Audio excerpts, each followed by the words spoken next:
Subscribe कीजिए F study class channel को और बेल आइकन को दबाइए लेटेस्ट वीडियो सबसे पहले देखने के लिए।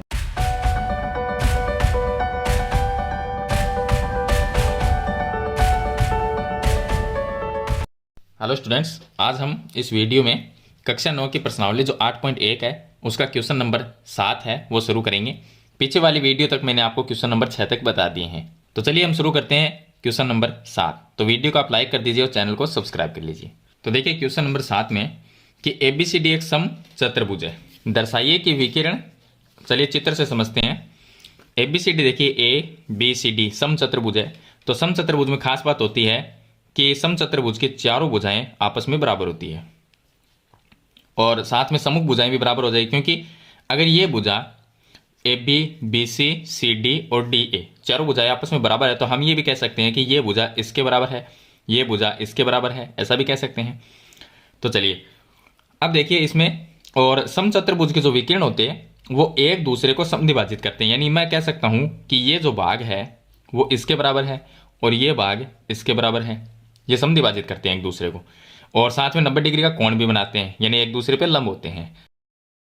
इसके बाद में ये लिखा है कि दर्शाइए कि विकिरण जो AC है, ये AC विकिरण है कोणों A और C दोनों को समद्विभाजित करता है। यानी AC विकिरण है वो कोण A को भी समद्विभाजित करता है। यानी कहने का मतलब कि ये जो कोण है इतना और इतना ये बराबर है। यानी कोण नंबर 1 और 2 नाम दे देंगे।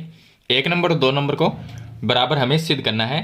इसी तरह से यहाँ पर कोण नंबर 3 और ये ऊपर वाला कोण नंबर 4, 3 और 4 को भी हमें बराबर सिद्ध करना है। इसका कहने का मतलब ये है कि जो AC विकिरण है वो कोण A को समद्विभाजित भी करता है और C को भी करता है। ये हमें दर्शाना है इसमें, तो ये लिखा गया है। आगे है कि तथा विकिरण BD। अब जो BD विकिरण है वो कोण B और D दोनों को समद्विभाजित करता है। तो कोण B का मतलब ये हो गया, ये भाग और ये भाग बराबर है। यानी मैं कह सकता हूँ ये 5 नंबर और 6 नंबर को बराबर सिद्ध करना है और यहाँ पर 7 नंबर और 8 नंबर नाम दे देंगे, तो इनको हमें बराबर सिद्ध करना है। तो चलिए मैं लिख लेता हूँ कि सबसे पहले हमें दिया है, हमें क्या दिया गया है, हमें दिया गया है कि ABCD एक समचतुर्भुज है, समचतुर्भुज है और समचतुर्भुज की चारों भुजाएं बराबर होती है। तो मैं लिख सकता हूँ कि AB भुजा BC भुजा बराबर CD भुजा बराबर DA। यह हमें दिया है कि चारों भुजाएं बराबर होती है और साथ में आप लिखना चाहिए कि इसके विकिरण समद्विभाजित करते हैं, तो ये भाग इसके बराबर लिख सकते हैं, ये भाग इसके बराबर लिख सकते हैं। चलिए तो हमें सिद्ध क्या करना है, हमें ये सिद्ध करना है कि कोण नंबर 1 बराबर 2, कोण नंबर 1 बराबर कोण नंबर 2 और कोण नंबर 3 बराबर कोण नंबर 4, इनको सिद्ध करना है। 5 और 6, कोण नंबर 5 बराबर कोण नंबर 6 और कोण नंबर 7 बराबर कोण नंबर 8। तो इनको हमें बराबर सिद्ध करना है कि ये कोण है वो बराबर है। यानी कि इसका मतलब ये होगा कि कोण A का समद्विभाजक AC है, कोण C का भी समद्विभाजक AC है, इसी तरह से B और D का समद्विभाजक BD है। तो ये हम सिद्ध करेंगे। अब चलिए इसकी उत्पत्ति की बात करें। तो देखिए उत्पत्ति में सबसे पहले तो हमें कोण 1 और 2 को बराबर सिद्ध करना है। तो कोण 1 तो है इस त्रिभुज में और कोण 2 है इस त्रिभुज में। तो मैं दोनों त्रिभुज को अगर सर्वांग सम कर दूं तो कोण 1 नंबर और 2 नंबर बराबर हो जाएंगे। तो सर्वांग सम कैसे करेंगे, देखिए ये भुजा इसके बराबर हो गई, ये जो बीच में है ये कॉमन है और इस त्रिभुज की ये भुजा और इधर वाले की ये भुजा, तो हम 3 चीज से इसको सर्वांग सम कर सकते हैं। तो क्या हो जाएगा, साइड साइड और साइड से। तो भुजा भुजा भुजा नियम से इन दोनों को सर्वांग सम कर देंगे। तो चलिए हम एक त्रिभुज नीचे वाला A, इसको नाम दे देते हैं O, AOB। तो यहाँ पर लिखते हैं त्रिभुज AOB। वह दूसरा जो त्रिभुज लेते हैं ऊपर वाला AOD, AOD में सबसे पहले तो AB भुजा AD के बराबर है, तो हम लिख देंगे AB बराबर AD। ये क्यों है, ये है समचतुर्भुज की भुजाएं, समचतुर्भुज की भुजाएं क्यों बराबर होती है, यह हम लिख सकते हैं कि हमें दिया गया है। चलिए उसके बाद में AO क्या है, कॉमन है, तो OA बराबर OA जो कि उभयनिष्ठ है, उभयनिष्ठ, ये हो गई उभयनिष्ठ। और तीसरा मैं कह सकता हूं कि ये जो भुजा है वो इसके बराबर है, यानी OB बराबर OD, ये हो गया OB बराबर OD। इसका कारण क्या लिखेंगे, इसका लिखेंगे कि समांतर चतुर्भुज के विकिरण समद्विभाजित करते हैं। तो मैं लिख दूंगा, सॉरी, समचतुर्भुज के विकर्ण समद्विभाजित करते हैं। तो ये इसका कारण लिख देंगे।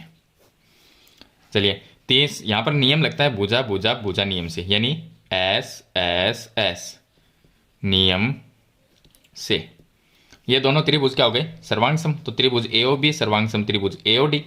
तो मैं लिख सकता हूं कि त्रिभुज एओबी सर्वांग सम है त्रिभुज एओडी के, और सर्वांग सम त्रिभुज के जो संगत भाग है वो बराबर होते हैं। तो मैं कह सकता हूं कोण नंबर 1 और 2 बराबर होंगे। तो भाई कोण नंबर 1 बराबर कोण नंबर 2 बाई सीपीसीटी। सीपीसीटी से क्या हो गए, बराबर। इसको नाम दे देते हैं समीकरण नंबर 1। अब जैसे हमने 1 और 2 को बराबर किया है, यानी इन दोनों त्रिभुज को सर्वांगसम करके कोण को बराबर कर दिया, इसी तरह से 3 नंबर और 4 नंबर को बराबर करना है। तो 3 नंबर वाला ये त्रिभुज और 4 नंबर वाला ये, इन दोनों त्रिभुज को भी इसी तरह से हम सर्वांगसम कर सकते हैं और कोण को बराबर कर सकते हैं। तो हमें इसकी प्रोसेस नहीं लिखनी, हम क्या लिख देंगे, सीधा ये लिख देंगे इसी प्रकार हम इन दोनों त्रिभुज को सर्वांगसम कर सकते हैं। तो इसका नाम लिख देंगे बी ओ सी या सी ओ बी लिख देंगे, त्रिभुज सी ओ बी सर्वांगसम त्रिभुज सी ओ डी। ये दोनों भी सर्वांगसम हम कर सकते हैं, तो इसी प्रकार लिख देंगे। तो 3 नंबर और 4 नंबर भी बराबर हो जाएंगे, कोण नंबर 3 बराबर कोण नंबर 4 बाई सीपीसीटी से। इसको नाम देंगे समीकरण नंबर 1 2। तो समीकरण 1 और 2 से देखिए क्या हुआ कि समीकरण 1 से 1 नंबर 2 नंबर बराबर है, समीकरण 2 से 3 और 4 नंबर बराबर है। तो मैं कह सकता हूं कि जो AC है वो कोण A और कोण C का समद्विभाजक है। तो मैं लिख सकता हूं कि समीकरण 1 व 2 से, समीकरण 1 और 2 से विकिरण जो AC है, विकिरण AC कोण A व कोण C का समद्विभाजक है।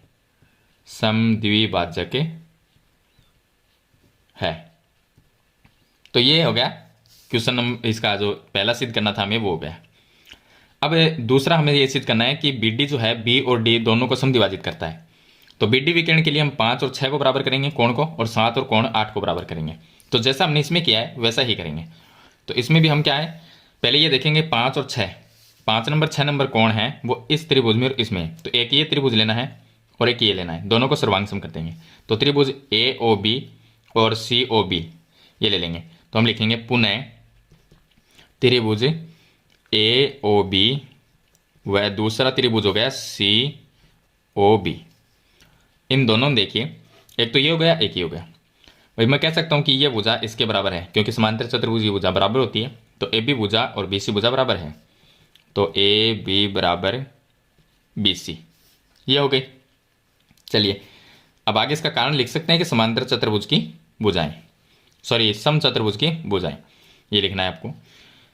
तो उसके बाद में ये भुजा कॉमन है, ये कॉमन है, तो मैं लिख सकता हूं OB बराबर OB बराबर OB, जो कि उभयनिष्ठ भुजा है, उभयनिष्ठ, ये हो गई उभयनिष्ठ भुजा। और तीसरा मैं कह सकता हूं कि ये इसके बराबर है, क्योंकि समचतुर्भुज के विकिरण समद्विभाजित करते हैं। तो OA बराबर OC,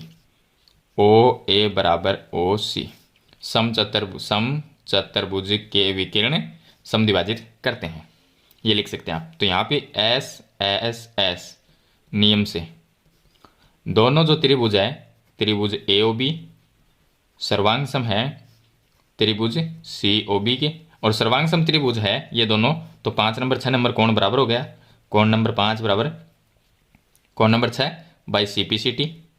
इसको नाम दे सकते हैं समीकरण नंबर 3। यहाँ तक 2 नाम दिया, इसको 3 देंगे।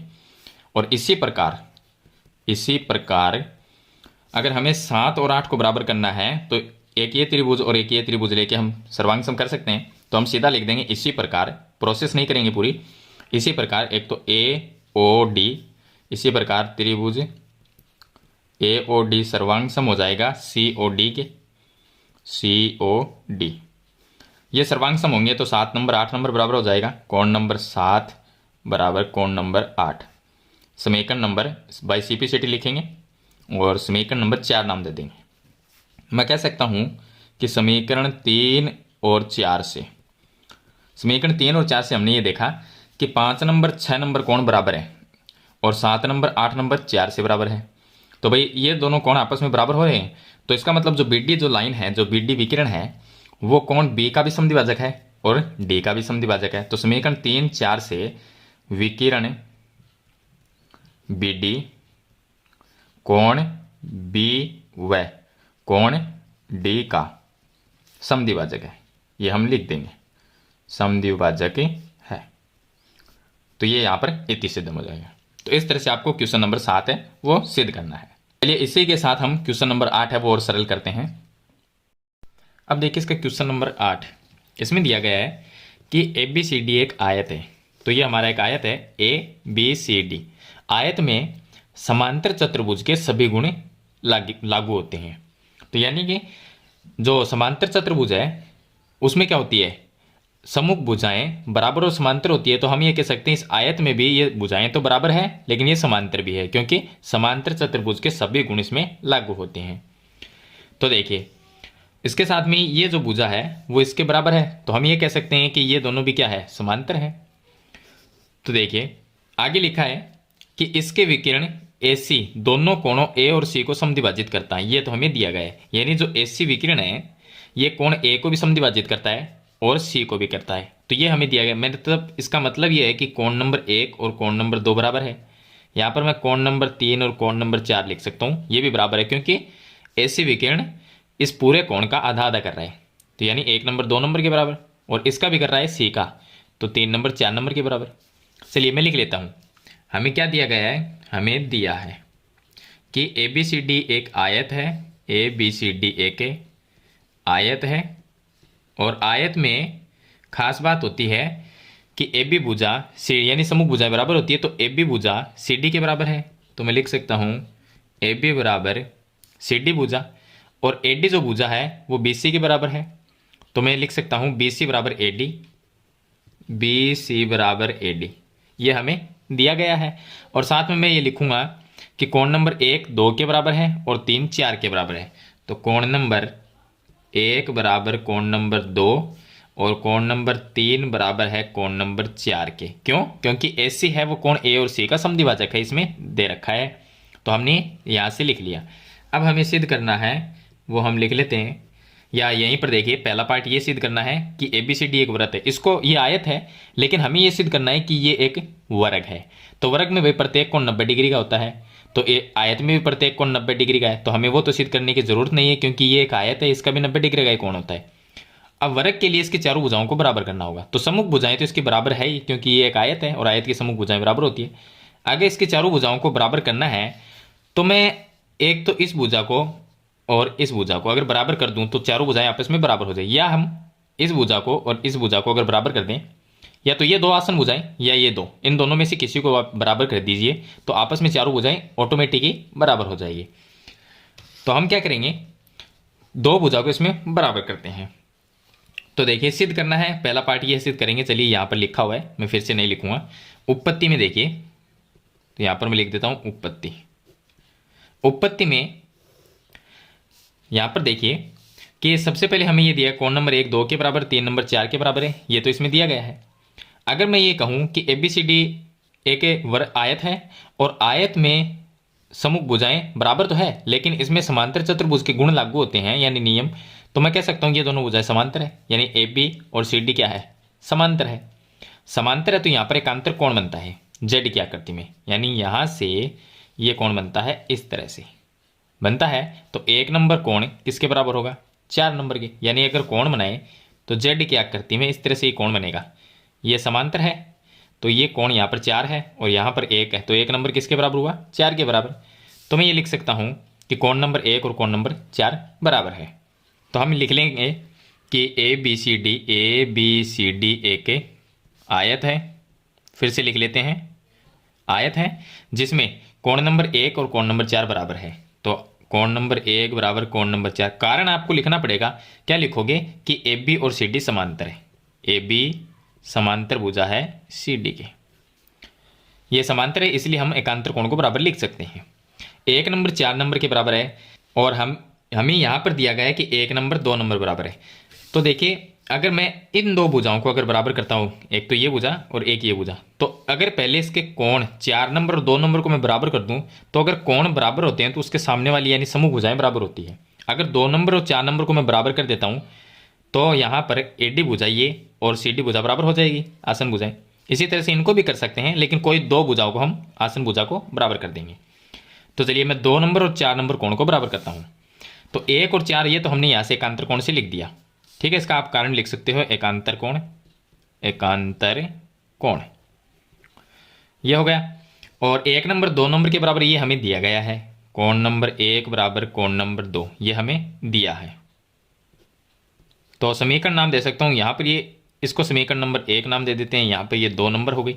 समीकरण 1 और 2 से, समीकरण 1 व 2 से एक साइड बराबर है तो दूसरी साइड भी बराबर होगी। तो मैं लिख सकता हूँ 2 नंबर और 4 नंबर भी बराबर है, तो कोण नंबर 2 बराबर कोण नंबर 4।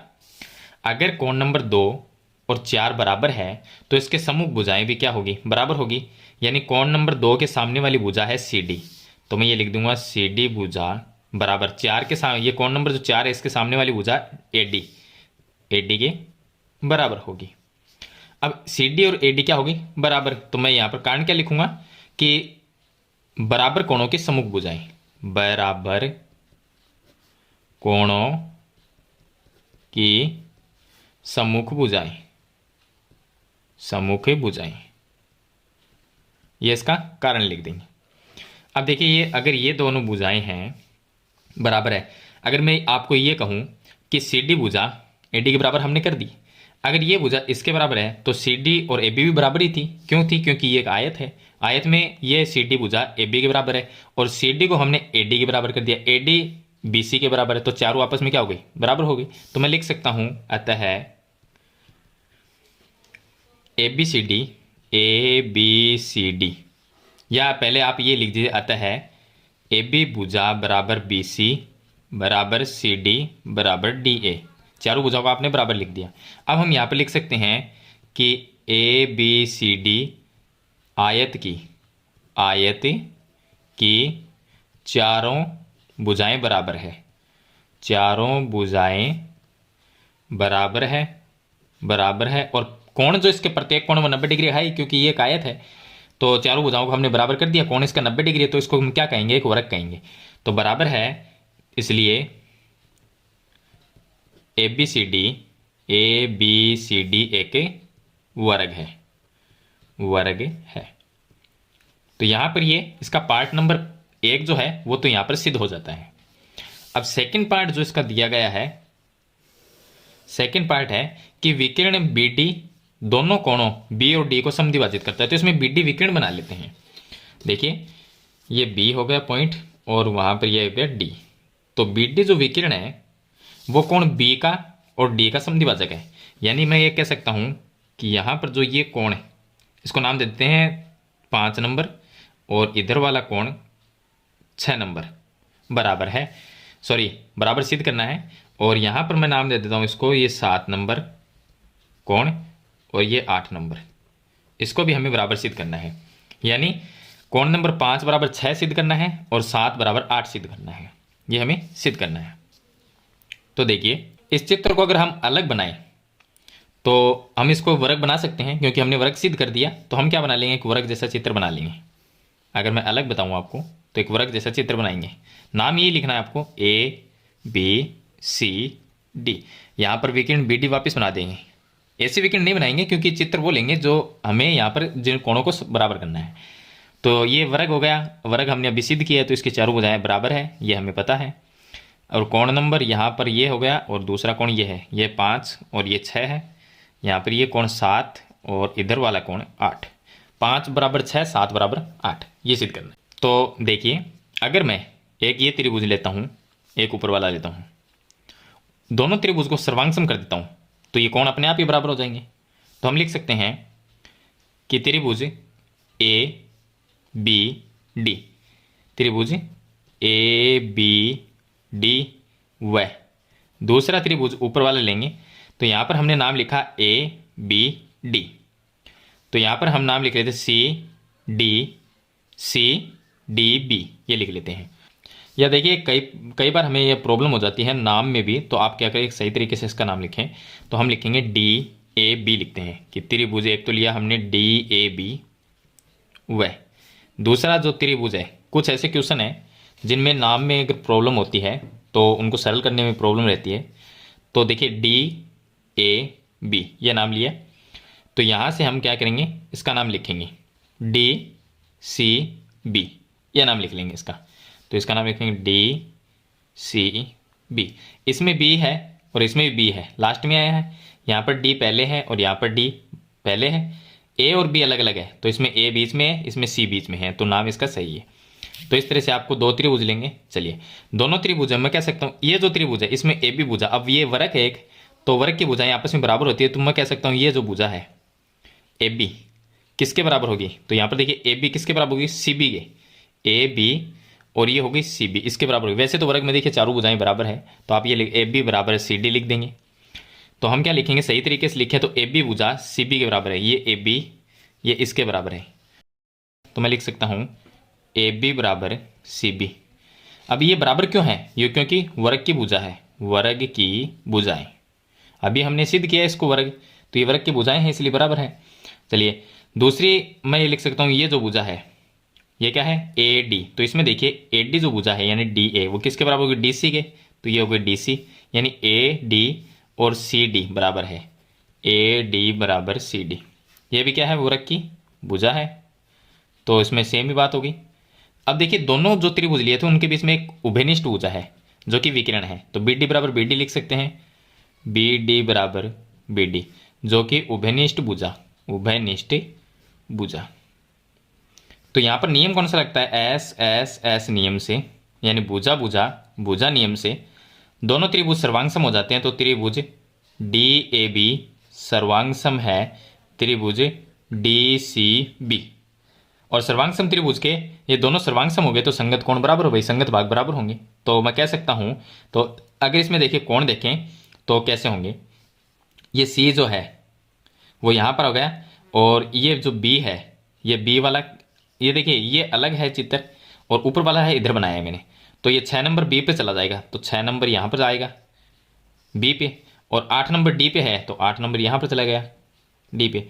तो भाई एक तो ये देखना है आपको और एक ये देखना है, 5 नंबर 6 के बराबर हो गया और 7 8 के बराबर हो गया। तो मैं लिख सकता हूँ कि कोण नंबर 5 बराबर कोण नंबर 6 और कोण नंबर 7 बराबर कोण नंबर 8। ये चीज़ हमें सिद्ध करनी थी, यानी कि BD विकर्ण B और D का समद्विभाजक है। इसका मतलब 5 नंबर को 6 के बराबर सिद्ध करना है, 7 को 8 के बराबर।